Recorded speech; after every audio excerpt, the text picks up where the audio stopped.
तर आखाती देशातील युद्धाचा मुंबईतल्या रेल्वे कॅन्टीनला देखील फटका बसलाय।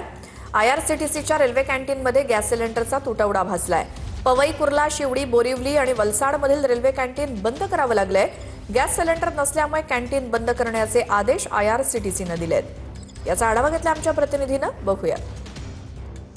आखाती देशाचा युद्धाचा परिणाम आहे तो मुंबईमध्ये देखील जाणवू लागलेला आहे। मुंबईतील रेल्वे कॅन्टीनच्या इथे आपण आहोत, ज्या आयआरसीटीसीच्या माध्यमातून हे रेल्वे कॅन्टीन आहे ते राबवले जातात। आयआरसीटीसीच्या माध्यमातून प्रत्येक रेल्वेमध्ये अन्न धान्य आहे ते पुरवण्याची सेवा आहे ती दिली जाते, परंतु आपण पाहतोय तर याच ठिकाणी आहे ते गॅसचा तुटवडा असल्यामुळे सध्या रेल्वेतील कॅन्टीन आहे ते या ठिकाणी बंद असल्याचं पाहायला मिळतंय आणि याच ठिकाणी सर्व कर्मचारी आहेत ते देखील यांना आज सुट्टी सांगण्यात आलेली आहे। आपण पाहतोय की याच ठिकाणी हे कॅन्टीन बंद करून सर्व कर्मचारी आहे ते बाहेर निघतात आणि याच ठिकाणी जे शटर आहे ते देखील ह्या ठिकाणी आता बंद करण्यात येत आहे। त्यामुळे जोपर्यंत पुढील आदेश येत नाही तोपर्यंत आयआरसीटीसीचं हे कॅन्टीन आहे ते सध्या बंद असणार आहे। व्हिडिओ जर्नलिस्ट चरण मरगमसह निखिल चव्हाण, TV9 मराठी, मुंबई।